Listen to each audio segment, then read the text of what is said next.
ತಿಂಗಳು ಮುಂಚೆನೇ ಕಾರ್ತಿಕ್ಗೆ ಎಲ್ಲ ಬುಕ್ ಮಾಡಿಟ್ಟಿದೆ. ಲಾಸ್ಟ್ ಮೂಮೆಂಟಲ್ಲಿ ಒಂದಿನ ಮುಂಚೆ ಹೇಳಿದೆ ಥಿಯೇಟ್ರ್ ಚೇಂಜು ಅಂತ. ಅದು ತುಂಬ ಪ್ರಾಬ್ಲಮ್ ಕೊಟ್ಟಂಗಾಯ್ತು ನಮಗೆ. ನಾನು ಅನ್ಕೊಂಡು ಬಂದಿದ್ದು ಈ ಮಟ್ಟಕ್ಕೆ ಸಿನಿಮಾ ಹೋಗುತ್ತೆ ಅಂತ ಅಲ್ಲ ಮರೆಯ. ಹೌದಾ? ನನಗೆ ಒಂದು ಬರಬೇಕು, ಬಂದೆ ಒಂದು ಪ್ರೊಡ್ಯೂಸರಾಗಿ ಎಂಟ್ರ್ ಆಗಬೇಕು, ಎಂಟ್ರ್ ಆದೆ ಅಷ್ಟೇ. ಅಮ್ಮ ಇದನ್ನು ಬೇಕು ಅಂತ ನಿಮಗೆ ಕಿಲ್ ಮಾಡ್ತಾವ್ರೆ, ನೀವು ಹೆದರ್ಕಬೇಡಿ ಅಂತ ಏನೇನೋ ಹೇಳ್ತಾರೆ. ಬಟ್ ನಾನು ಒಂದೇ ಹೇಳೋದು, ಯಾರು ಏನೇ ಮಾಡೋದು ಫೈನಲ್ಲಿ ಒಳ್ಳೇದೇ ಗೆಲ್ಲೋದು. ಹಿಂದ್ಗಡೆ ಮಾಡೋರು ಎಲ್ಲಿಲ್ಲ, ಹಿಂದ್ಗಡೆ ಮಾಡೋರು ಎಲ್ಲ ಕಡೆ ಇರ್ತಾರೆ. ಯಾರು ದುಡ್ಡಿಂದೆ ಹೋಗ್ತಾರೆ ಅವ್ರು ಏನೂ ಕೆಲಸ ಮಾಡೋಕ್ಕಾಗಲ್ಲ, ನನ್ನ ಅನುಭವ. ಇಲ್ಲ, ಅದನ್ನೇ ಹೇಳ್ತಾರೆ. ಈಗ ನಮ್ಮ ಸಿನಿಮಾಗಳ ಮಧ್ಯೆನೇ ಒಂದು ಪೈಪೋಟಿ ಶುರುವಾಗಿದೆ. ಆ ಪೈಪೋಟಿಯಲ್ಲೂ ಇದೊಂದು ಒಳ್ಳೆ ಸಿನಿಮಾ. ಅದು ಪೈಪೋಟಿ ಅಂತ ನಾವು ಯಾಕೆ ಅನ್ಕೋಬೇಕು? ಎಲ್ಲರೂ ಸಿನಿಮಾ ಒಟ್ಟಿಗೆ ಬಂದ್ಬಿಡ್ತು, ಆಕಸ್ಮಿಕ. ಅದು ಪೈಪೋಟಿ ಅಲ್ಲ. ಈಗ ನಾನೇ ಮುಂಚೆ ಬಂದಿದ್ರು, ಸಿನಿಮಾ ಚೆನ್ನಾಗಾಗಿದ್ರು, ಅವ್ರಿಗೆ ಥಿಯೇಟ್ರ್ ಸಿಗ್ತಾ ಇರಲಿಲ್ವೇನೋ. ಅವ್ರಿಗೆ ಮುಂಚೆ ಬಂದಿದ್ದರಿಂದ ನನಗೆ ಥಿಯೇಟ್ರ್ ಸಿಕ್ಕಿಲ್ಲ. ಈ ಪ್ರಾಬ್ಲಮ್ ಬಿಟ್ಟರೆ ಪೈಪೋಟಿ ಯಾರಿಗೂ ಇಲ್ಲ ಇಲ್ಲಿ. ಪೈಪೋಟಿ ಮಾಡೋಕ್ಕಾಗಲ್ಲ, ನಾವೆಲ್ಲ ಅಲ್ಲೇ ಬದುಕಬೇಕಲ್ಲ. ಪೈಪೋಟಿ ಮಾಡಿದ್ರು ಈಗ ಅವ್ರು ನಾಳೆ ನನ್ನ ಹತ್ರ ಬರ್ಬೇಕು, ನಾನು ಅವ್ರ ಹತ್ರ ಹೋಗ್ಬೇಕು. ಹಾಗಾಗಿ ಆಗಿದೆ. ಮುಂದಿನ ದಿನಗಳಲ್ಲಿ ಅದನ್ನು ಸರಿ ಮಾಡ್ಕೊಳ್ಳೋಣ. ಥಿಯೇಟ್ರ್ ಸಮಸ್ಯೆನ ನಾನು ಸರಿ ಮಾಡ್ಕೋತೀನಿ. ಓಕೆ. ಅಂದರೆ ನಿಮಗೆ ಈಗ ಸಿನಿಮಾ ಮಾಡಿದ್ದೇ ಒಂದು ಅನುಭವ ಆದರೆ ರಿಲೀಸೇ ಒಂದು ಅನುಭವ ಆಗಿರುತ್ತೆ, ಪ್ರಚಾರನೇ ಒಂದು ಅನುಭವ ಆಗಿರುತ್ತೆ. ನಾನು ತುಂಬ ಪ್ಲ್ಯಾನ್ ಮಾಡಿ 2 ತಿಂಗಳು ಮುಂಚೆನೇ ಕಾರ್ತಿಕ್ಗೆ ಎಲ್ಲ ಬುಕ್ ಮಾಡಿಟ್ಟಿದೆ. ಲಾಸ್ಟ್ ಮೂಮೆಂಟಲ್ಲಿ ಒಂದಿನ ಮುಂಚೆ ಹೇಳಿದೆ ಥಿಯೇಟ್ರ್ ಚೇಂಜು ಅಂತ. ಅದು ತುಂಬ ಪ್ರಾಬ್ಲಮ್ ಕೊಟ್ಟಂಗಾಯ್ತು ನಮಗೆ. ಬಟ್ ಅದೇನು ಮಾಡೋಕ್ಕಾಗಲ್ಲ. ತುಂಬ ಸಿನಿಮಾ ಕಚ್ಕೊಂಡಿದೆ, ಏನು ಮಾಡೋದು ಅಂತ. ಕಾರಣ ಏನಾದರೂ ಹೇಳ್ಬೋದು, ಬಟ್ ಎಫೆಕ್ಟ್ ನಮಗೆ ಆಗಿದ್ದು ಅದೇನೆ.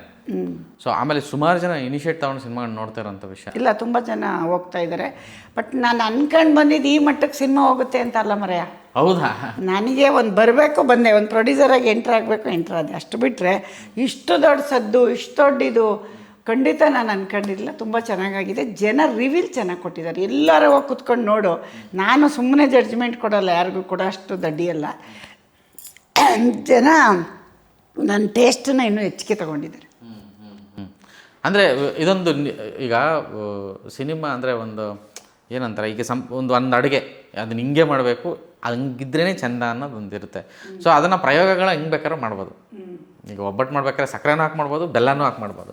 ಆ ಥರ ಸಿನಿಮಾದಲ್ಲೂ ಬೇರೆ ಬೇರೆ ಪ್ಯಾಟರ್ನ್ ಮಾಡ್ಬೋದು. ಬಟ್ ಒಂದು ಮೂಲ ಮುದ್ದೆ ಉಪ್ಸಾರೋ ಥರದ್ದು ಒಂದು ಇರುತ್ತಲ್ಲ, ಆ ಥರದ ಹೇಳಿದ್ದು. ಇವಾಗ ನೀನು ಹೋಟ್ಲಿಗೆ ಹೋದರೆ ಈಗ ಜೋಳದ ರೊಟ್ಟಿಗೆ ಹೋಯ್ತೀಯ, ರಾಗಿ ರೊಟ್ಟಿಗೆ ಹೋಯ್ತೀಯ, ಅಕ್ಕಿ ರೊಟ್ಟಿಗೆ ಹೋಯ್ತು, ಅವರು ಟೇಸ್ಟ್ಗೆ ಹೋಯ್ತೀಯ. ನಮ್ಮದು ಕರ್ನಾಟಕದ ನಾಟಿ ಸ್ಟೈಲಿನ ಪಿಕ್ಚರ್ ಅಷ್ಟಂತೂ ಹೇಳ್ಬೋದು.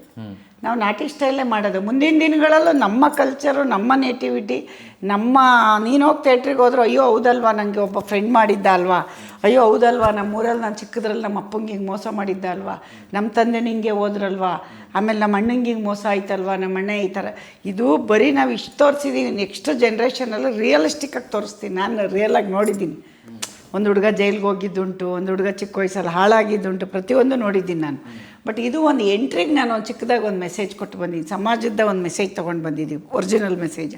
ಪ್ರತಿ ಮನೇಲಿ ನಡೆಯೋ ಕತೆಗಳಿದೆ ನಾನು ನೋಡಿರೋ ಪ್ರಕಾರ. ಅದು ರಿಯಲಿಸ್ಟಿಕ್ಕಾಗಿ ಅವ್ರಿಗೆ ಹಾರ್ಟ್ಲಿ ಟಚ್ ಆಗಬೇಕು.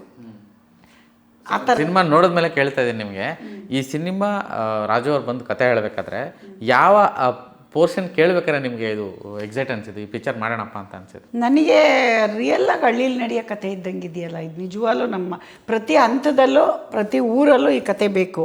ಅಂದರೆ ನಾನು ಅಂದ್ಕೊಂಡು ನಾನು ಬರ್ತಾ ಇರೋ ತಾಟಿಗೆ ನನಗೆ ಇನ್ನೊಂದು 2 ವರ್ಷ ಬಿಟ್ಟು ಬರೋಣ ಅಂದ್ಕೊಂಡಿದ್ದೆ.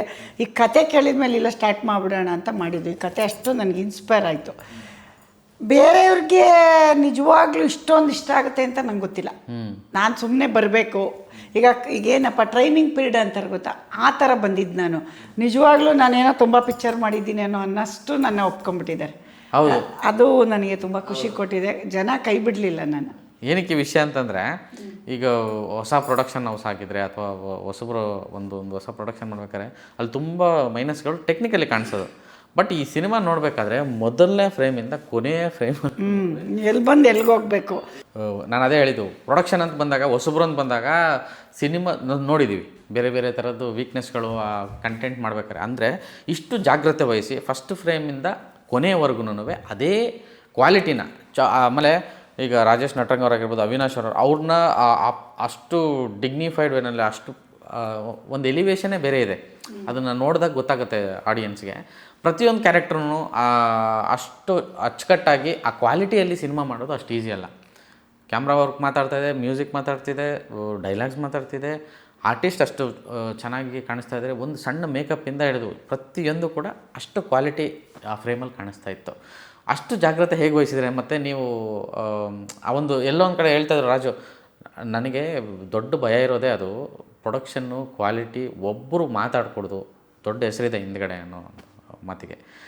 ಆ ಪ್ರಾಸೆಸ್ ಹೆಂಗಾಯಿತು ಅಂತ. ಎಲ್ಲ ಅದು ಡೈರೆಕ್ಟ್ರಿಗೆ ಹೋಗಬೇಕು. ಅದರಲ್ಲಿ ಇಬ್ಬರು ಕುತ್ಕೊಂಡು ಸ್ಟಾರ್ಟಿಂಗಲ್ಲಿ ಮಾತಾಡಿದ್ದು ಬಿಟ್ಟರೆ ಪ್ರತಿಯೊಂದು ಹಂತದಲ್ಲೂ ಅವ್ರು ಇದೇ ಬೇಕು ಅಂತ ಕೇಳಿದಾಗಲೂ ನಾನು ಕೊಟ್ಟಿದ್ದೀನಿ.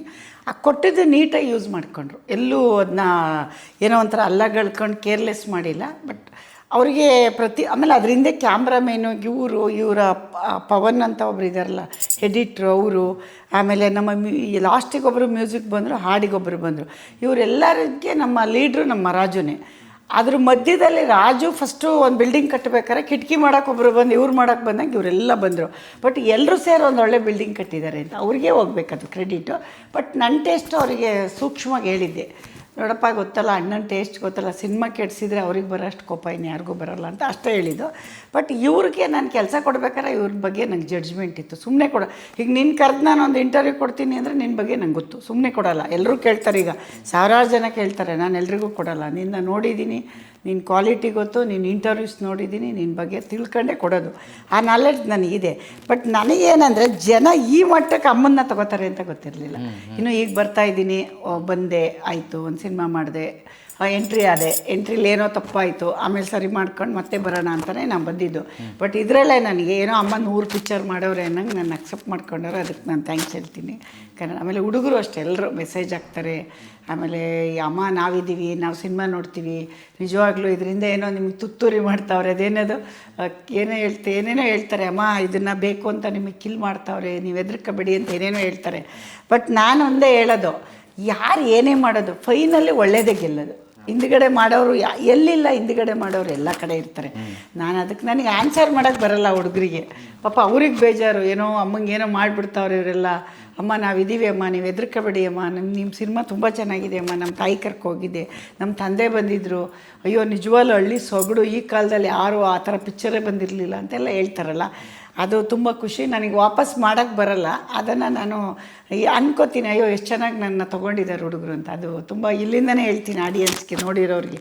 ಇನ್ನೂ ಹೆಚ್ಚಿನ ದಿನಗಳಲ್ಲಿ ಅಕ್ಕಪಕ್ಕದವ್ರಿಗೆ ಹೇಳಿ ನೀವು ಸಿನಿಮಾನ ಥಿಯೇಟ್ರಿಗೆ ಬಂದು ನೋಡೋಂಗೆ ಮಾಡಿದರೆ ಅದೇ ನೀವು ನನಗೆ ಕೊಡೋ ಥ್ಯಾಂಕ್ಸ್ ಅಂತ ಹೇಳ್ತೀನಿ. ಮೇ ಬಿ ಅದೇ ಅನ್ಕೋತಾ ಇದ್ದೆ, ಅಂದರೆ ಈ 2 ವಾರದಲ್ಲಿ ಏನು ಹಬ್ಬರ ಆಯಿತು, ಈ 3ನೇ ವಾರಕ್ಕೆ ಸ್ವಲ್ಪ ಕಡಿಮೆ ಆಗುತ್ತೆ ಎಲ್ಲದ್ರದ್ದು.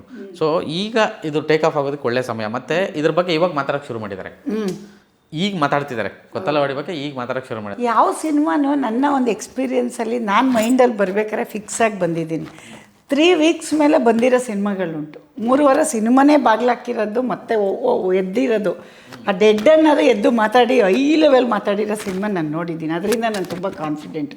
ಬಟ್ ನನ್ನ ಸಿನಿಮಾ ಆ ಮಟ್ಟಕ್ಕೂ ಇಲ್ವಲ್ಲ, ಬೇರೆಯವ್ರಿಗೆ ಹೇಳ್ತಿರೋದು ನಾನು. ಇದು ಉದಾಹರಣೆ, ನನ್ನ ಸಿನಿಮಾ ನನಗೆ ದುಡ್ಡಿಂದೇ ನಾನು ಬಂದೇ ಇಲ್ಲ, ಅರ್ಥ ಮಾಡ್ಕೊ. ನಾನು ಇದರಲ್ಲಿ ದುಡ್ಡು ತೆಗಿಬೇಕು ಅಥವಾ ದುಡ್ಡು ತೊಗೊಂಡು ಏನೋ ಮಾಡಬೇಕು ಅಥವಾ ನಾಳೆ ನಿನ್ನೆ ಬಂದು ಇವತ್ತು ದುಡ್ಡು ಬರುತ್ತೆ ಅದೆಲ್ಲ ನಾನು ಅದೆಲ್ಲ ಅಂದ್ಕೊಳ್ಳೋದೇ ಇಲ್ಲ.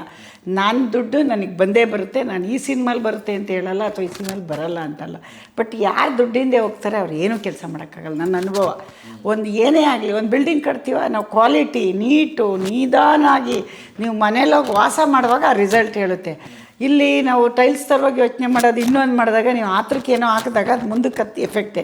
ಇಲ್ಲಿ ನಾನು ನಿಧಾನಕ್ಕೆ ನೀಟಾಗಿ ನಾನು ಇಲ್ಲಿ ಬಿಲ್ಡಿಂಗನ್ನ ಕಟ್ಟಿ ವಾಸ ಮಾಡೋಕ್ಕೆ ಬಂದಿದ್ದೀನಿ. ಈಸಿಯಾಗಿ ಹಿಂಗೆ ಬಂದು ಹಿಂಗೆ ಹೋಗೋಕ್ಕೆ ಬಂದಿಲ್ಲ ನಾನು, ಅರ್ಥ ಆಯ್ತು. ಹಂಗಾಗಿ ನಾನು ಕೂಲಾಗಿ ಆರಾಮಾಗಿ ಖುಷಿಯಿಂದ ಹೇಳ್ತಾಯಿದ್ದೀನಿ ಇದನ್ನು, ಸುಮ್ಮನೆ ಏನೋ ಬೇರೆ ಥರ ಹೇಳ್ತಾಯಿಲ್ಲ ನಾನು.